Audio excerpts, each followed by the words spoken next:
तर विद्यार्थी मित्रांनो, राज्यसेवा पूर्व आणि मुख्य परीक्षा तसंच कंबाईन पूर्व आणि मुख्य परीक्षेच्या दृष्टिकोनातून अतिशय महत्त्वाची योजना म्हणजे प्रधानमंत्री आवास योजना शहरी. कारण आता नुकतंच या योजनेचा प्रधानमंत्री आवास योजना शहरी 2.0 हा पुढचा भाग त्यांनी सुरू केलेला आहे. तर आता प्रधानमंत्री आवास योजना जी मूळ योजना होती ती 25 जून 2015 ला सुरू करण्यात आली होती आणि ज्याचं ध्येय होतं 2022 पर्यंत सर्वांना घरं उपलब्ध करून देणे.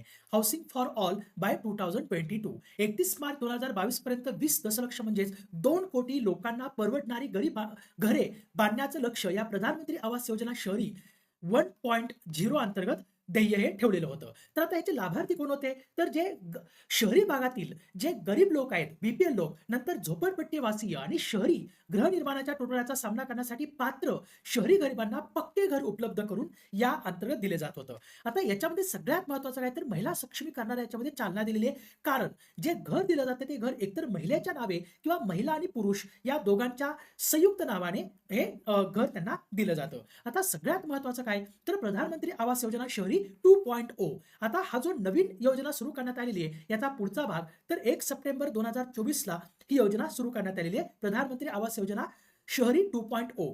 राइट. तर आता याचं उद्दिष्ट काय आहे? तर 2024 ते 2029 या 5 वर्षामध्ये म्हणजे पुढील 5 वर्षात एकूण 1 कोटी घरांची शहरी भागामध्ये निर्मिती करायची आहे. आता कोणाला ही घरं द्यायची आहेत?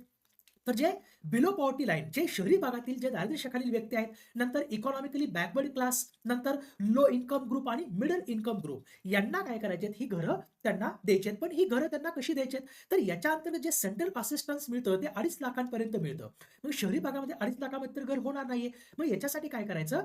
लोन लोन म्हणजे जे लाभार्थी आहेत त्या लाभार्थ्यांना लोन मिळवण्यासाठी मदत करायची आणि त्या लोनवर जे व्याज भरलं जातं, तर त्या व्याजामध्ये सबसिडी द्यायची. त्याच्यासाठी इंटरेस्ट सबसिडी स्कीम यांनी सुरू करण्यात आलेली आहे. तर आता त्याचे लाभार्थी कोण असणार आहेत मग? विधवा, शहरी भागातील विधवा, नंतर एकट्या राहणाऱ्या महिला, दिव्यांग व्यक्ती, आता ट्रान्सजेंडरचा देखील याच्यामध्ये समावेश करण्यात आलेला आहे.